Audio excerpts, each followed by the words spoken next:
Black lights and booze burn when I record for Watts. And every black like Troy Davis who never had a fair shot. All black everything, everything black. Culture over everything, y'all, we taking it back. Welcome to Left to Black. I'm your host, Mark Anthony Neal. We're joined today with Professor Shawn Michelle Smith, who's a professor of visual and critical studies at the School of the Art Institute of Chicago. She's the author of several books, American Archives, Gender, Race, and Class in Visual Culture, published by Princeton University Press in 1999. Photography of the Color Line, W. Du Bois, Race and Visual Culture, Duke University, 2004, and also the editor, co-editor of several books, including Pictures in Progress, Early Photography in the Making of African American Identity, Duke University, 2012, and that was co-edited with our friend Maurice Wallace. We're talking to Professor Smith today about her new book, Photographic Returns, Racial Justice and the Time of Photography. Of the new book, Tina Camp writes, her haunting, subtle, and truly sensuous analysis of the after effects of historical photography fundamentally revisions our conception of the relationship between photography, history, memory, and temporality. How are you doing today, Professor Smith? I'm doing really well. How are you? I'm good. This is a wonderful project to force us to resituate photography within history and resituate history within photography, as you write very early in the book. Talk a little bit about the choices that you made in terms of the subjects that you wanted to take up in this project. Sure. So as you know, I've worked mostly on the 19th and early 20th century in my previous work. And so I've really been a cultural historian of U.S. photography. But I teach at this art school, right? And I've been at SAIC for now 14 years. And so I'm surrounded by contemporary artists and art, and so I wanted to turn my focus to the contemporary. And Chicago is such a great resource for contemporary photography, and so I have the privilege of lots of access to work as well. So I set out to really try to think about contemporary art and photography that announces itself as art, that's its self-proclaimed terrain. And what I kept finding was all of these artists using photography to look back to earlier moments in U.S. history, and also to earlier moments in the history of photography as well. Mm-hmm. And so, in part, I think, probably you find what you're interested in anyway, right? So even though I was setting out to look at contemporary works, I was finding other people looking back to history, to earlier moments of visual history. But I think that my own personal interests aside, I think that I just found this pattern and this repetition, and it was artists who were all working in photography, but they were working in different areas of the country. They were in different generations. They were white artists and black artists, and so I felt like, okay, something is happening here that is beyond just my kind of personal research interests. And so that's how I started to kind of trace a trail through contemporary artists' works, looking back to these earlier moments. Some looking back to the 19th century, some looking back to the civil rights movement. So they weren't all focused on the same earlier moments, but they were focused on earlier moments in which we have this striking photographic record. So I think they were looking back through photographs to these earlier moments, and then using photography in their own work to bring those moments into the present, or to help us to feel the presence of those past moments that are not fully past.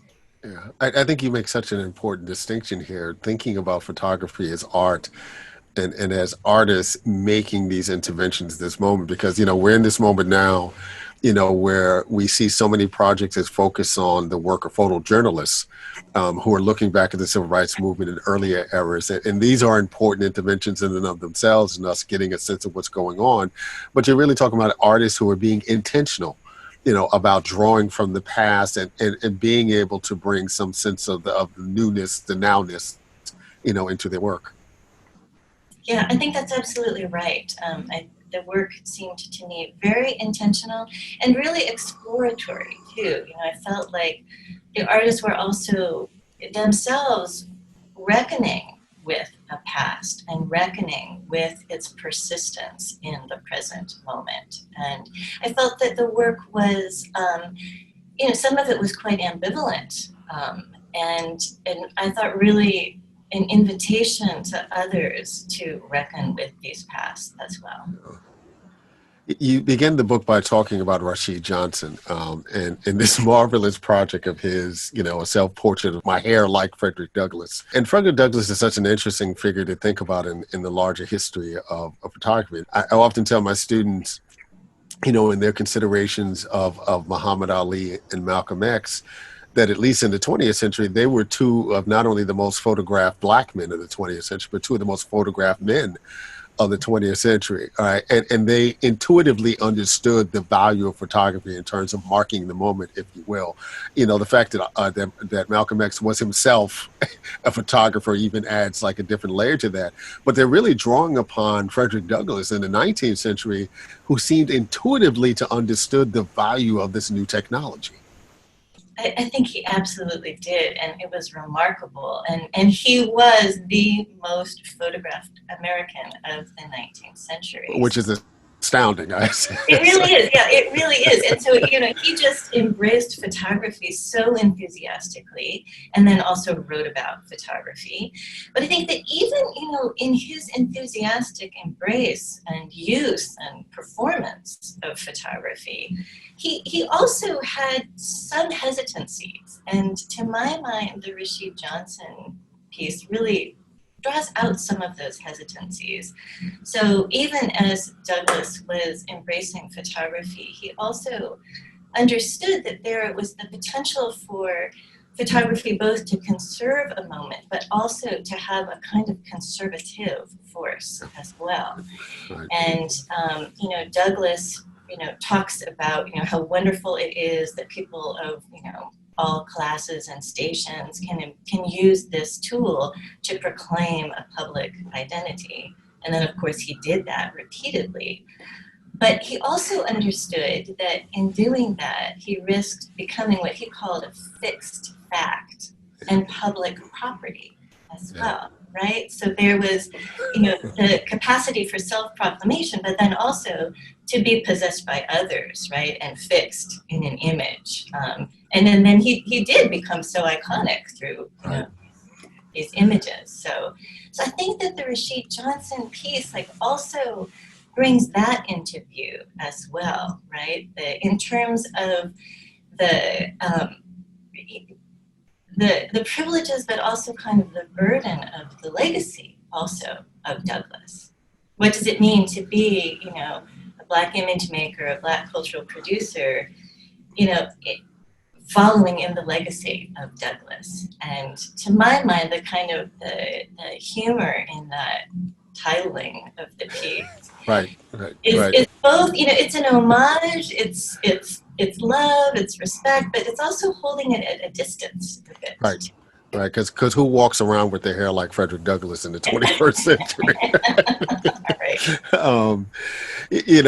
One of the things that's striking about your conversation about Douglass, in the contemporary moment where we're so sensitive as consumers and also as content makers of the objectification of Black life, the objectification of Black images, Douglass seemed not to be so concerned with that, right? He almost an outlier in that regard, is that he embraced the objectification of his image and thus Blackness in the same context. It's really striking to me, and I think you're right. It's really striking to think about that in this moment. That Douglass, I think, saw potential in that objectification. First of all, in being able to see yourself from the outside. So there's all these sort of Du Boisian resonances in that too. He said, we can see ourselves as others see us. And for him, that was the start of all social and political progress, right? Because that gave you the distance to be also self-critical. You mentioned about Douglass's power to secure his image as a free man. And you have this interesting language where you talk about, on the one hand, slavery portraiture, but then also fugitive portraiture. And Douglass is kind of working through this ladder, right? This kind of staging of what it means to be a fugitive slave and fugitive property. And in the context of that, I mean, it seems to me really a striking theoretical intervention that you pick up on Douglass's part, in this brand new moment of this technology. I think it's another thing that's so remarkable about Douglass's relationship to photography, because he's not only embracing it as a medium in having his image made and performing for the camera, but he really is theorizing photography and then thinking, really is prescient, I think, in thinking about what will these images mean to future generations? What effect will they continue to have in the world? There's an aspect of Johnson's piece, in reference to Douglass, that's really prescient. In the sense, it's a selfie, and it almost anticipates, Instagram emerging and the kind of self-styling that we've seen everyone engage in, particularly in this context of Blackness, in this moment. How do you think Douglass would have interacted with with Instagram and TikTok and other forms of technology? I have seen people say, that Douglass would have loved it. Right? We think about Douglass as like the early adopter, right, of his era, which. You also talk about the work of Lorna Simpson, and as you mentioned, and the enigmatic project, 9 props, which is this homage to James Van Der Zee, right? And there's a way in which in this moment, we can't talk enough about James Van Der Zee, simply because of the longevity of his career, someone who could have shot both folks from the Harlem Renaissance, but yet also shoot Basquiat, so much later in his life and so much, and so early in Basquiat's career. An amazing career, right? And one that I think folks take for granted because so many of his photographs, particularly from the Harlem Renaissance, were so iconic. I think about the photo of the man and woman in the fur coats that was on the cover of David Levering Lewis's, when Harlem was in vogue, as one good example of that. But Lorna Simpson does a really different kind of spin on the homage. Talk a little bit about 9 props as a homage to Black photography. I think this is such a fascinating piece, and it's such a quiet piece as well. And it was so layered as she talks about the piece. She had a residency at a glass blowing studio, and in part she says, that she was excited about this because it was so far out of the realm of her ordinary practice. As she tells the story in one of her artist talks, she actually found herself quite disoriented in this sort of theatrical, performative space of the glass blowing. And so she, had to kind of escape for a little bit, and she did, and she went into this, bookstore, and she saw, a Van Der Zee book, and I think it's the Deborah Willis and Roger Burt Van Der Zee photographer book. And this is, a book that she knew well. And so she just started, looking at the Van Der Zee photographs and looking at the props and thinking about all of these props, and especially the ones made of glass, of course, right. Because and so then she went back and asked people to start, could they recreate, could they make some of these props, like the vases and glasses and, all of the items that populated Van Der Zee's photographs. So as you see to her left hand, there is a vase that's containing some kind of orchids, so they blew that. And this is a photograph of Benny Andrews from 1976, who was a painter. And this kind of teardropped vase to his left with the chrysanthemums. I had them blow that. And this is called Dinner Party with Boxer Harry Willis, 1929. the text beneath it then has a description of the photograph from my point of view in terms of all its details and the way that it operates and the way that Van der Zee kind of composes these images to kind of say something about aspirations or wealth or kind of meaningful objects that should kind of constitute a narrative about the person's life. I love vases and kind of objects from my own collection that having nothing to do with my art, but kind of getting them in the studio, I was like, okay, what am I do with all this beautiful black glass? And it kind of was a piece that evolved in terms of my interaction with it from my original idea and kind of just went into these heat transferred images onto felt. So there are these minimalist, uniform pieces that she then rephotographed. And so there's, in all of the chapters, all of the work that I was drawn to, there's all this kind of reduplication, like works that start with photographs and then go through maybe a phase of performance, but then end up as photographs again, as new photographs. And I'm really interested in that almost insularity of people kind of getting caught in photography itself. So then she paired each vase, each glass object, with text, and the text describes the person in the photograph who's absent in the piece. We're just looking at a black vase, but she talks about the person in the Van der Zee photograph. So there's all of these interesting displacements and replacements in that work that I think, both focus you really narrowly on the details in a Van der Zee and then also, project you outside the photograph as well, right? Because you can't see the photograph that she's talking about. Just as you can't see, looking at a Van der Zee photograph, although you can infer the kind of broader social context of Harlem. Right. I mean, the work that Van der Zee is doing in that period of time is so important, much like Douglass's work. It's offering a projection of Black humanity, right, for a larger stage. What's fascinating about the Simpson Project is that it really does focus on the ephemera of Blackness, in ways that we don't normally are not that attentive to in many regards. Yeah, and I think, just like, can you make a portrait without a person in it?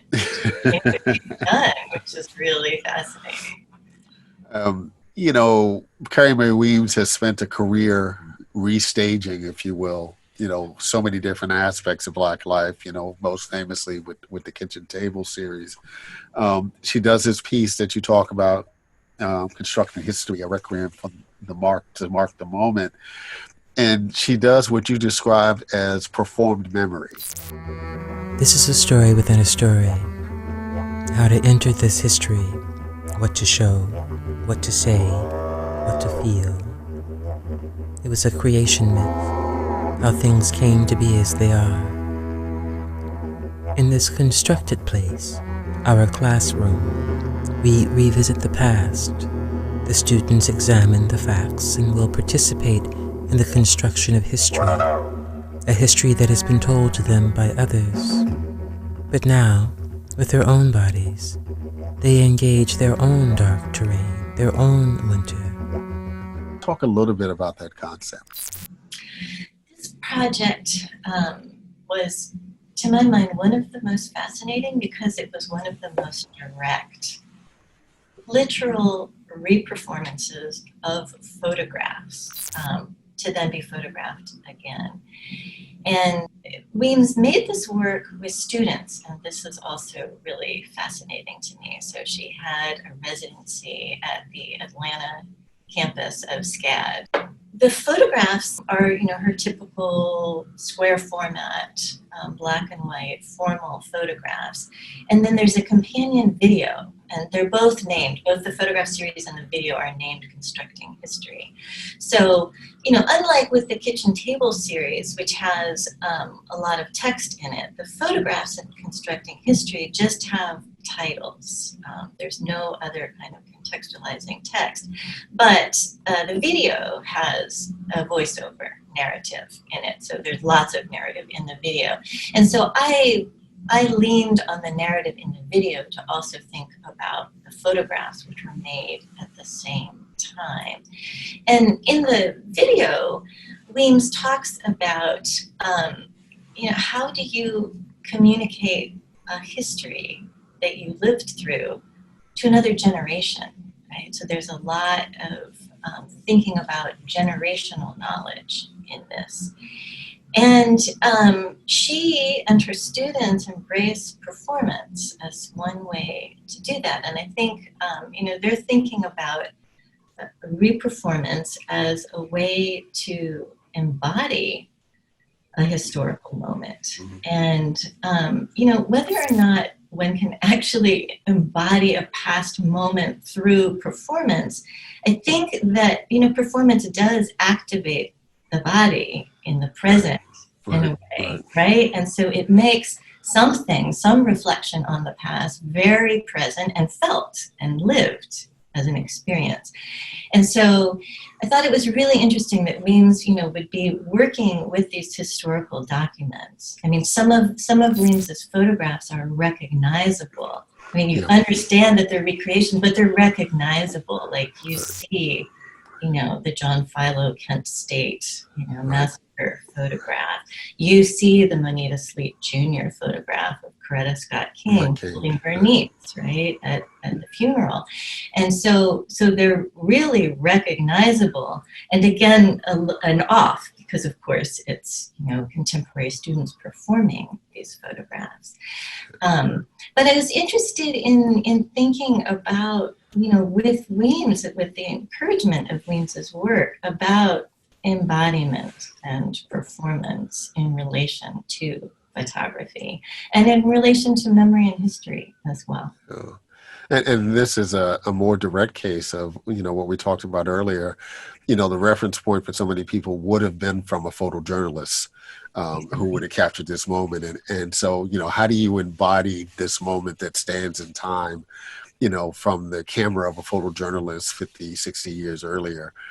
It is a fascinating project. And I was also struck by, when you talk about the ways that Weems in many ways reconstructs the classroom and repositioning herself, right, as a student in these classrooms in the 60s and early 70s, trying to figure out what her photographic voice was going to be. Yeah, it is really interesting to think about Weems as a photographer, right, in those moments as well, in those earlier moments as well. Yeah, and thank you for drawing out the classroom. I think it's a really important part of, it's you're talking about constructing history, right? Like how we have been taught history, but how we might also construct history to imagine different futures as well.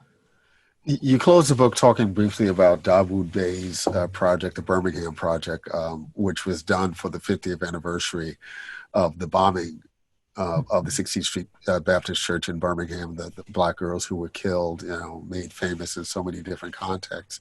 Talk about how important it was to take this moment and as Bey does in the piece, populated with people from this moment, as opposed to those historic depictions. Yeah, I think this is a really beautiful and somber piece. And to my mind, it is, I write about it in the epilogue to the book, and I think that there is a way in which so much of the temporal argument that I'm making in the book, really becomes crystallized through Bey's work. I think he's so much thinking about photography and history and time, but also the way that photographs move across time. And so in these, the Birmingham series is a series of these paired portraits in which he photographs a young person, the age of one of the victims in the bombing. So there would be a photograph of a girl who was the age that one of the girls who was killed in the bombing was at the time of her death. And then that's paired with a portrait of a woman who is the age that the girl would have been if she had survived, right, for the 50 years. So in these paired portraits, you have, both, the future that was lost, right? The future that was lost represented.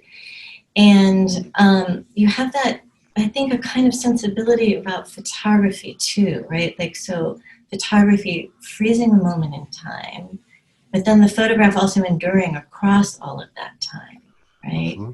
And so to my mind, like, this is both this, beautiful kind of eulogy for these girls who were killed. And, then also it's about, I think, respecting the people who lived in the wake of that as well, right?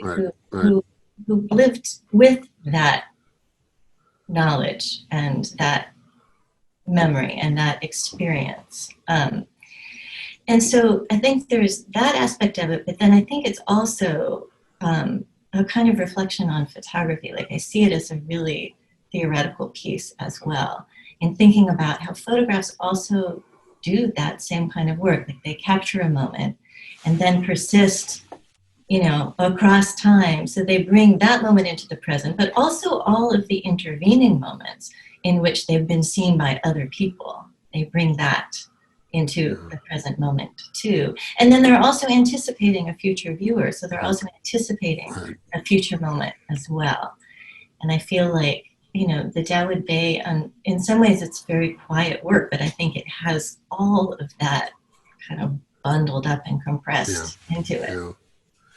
Yeah. As a scholar and historian of photography, and as you mentioned, primarily looking at the 19th and 20th century, one of the things that's interesting is that, when you go back to Douglass's era, not everyone had access to a camera. Through the 20th century, with the emergence of instant cameras and a whole Polaroids and all this thing, there was even the possibility of having access to pictures immediately, but no one ever mistook the photo that you took on your Polaroid with a photo that you might see in Life magazine or Ebony or like that. Mm-hmm. Right? We're in this really interesting moment where literally everyone has a camera. Mm-hmm. Even if every family had a camera 50 years ago, not everyone in the house had their own camera. But we're at this moment now where literally everyone in the home has a camera. How do you think that's going to change our relationship to photography going forward? Oh, I think it's such a huge question. and it's a great question too. But, like with the Weems work, for example, right? I think, or even, as we were talking about with the Simpson and the Johnson, like all of these artists, I think, are returning to iconic photographs, right? Photographs that maybe their meaning has changed over time, but they are still our touchstones for people. Like, people keep returning to these photographs. And so I'm wondering, if in this, just ever expanding world of images, will there still be images that stand out like that, or that become touchstones that people continue to refer to? I think probably there will be, but, how they will become iconic, I don't know. That might change. Yeah. We've been joined today on Left of Black with Professor Shawn Michelle Smith, Professor of Visual and Critical Studies at the School of the Art Institute in Chicago. She's the author of several books, but most importantly, the recent Photographic Returns, Racial Justice and the Time of Photography, published by Duke University Press. It's been a pleasure talking with you, Professor Smith. Thank you so much. Black lights and booze burn when I record for Watts, and every black like Troy Davis who never had a fair shot. All black everything, everything black, culture over everything.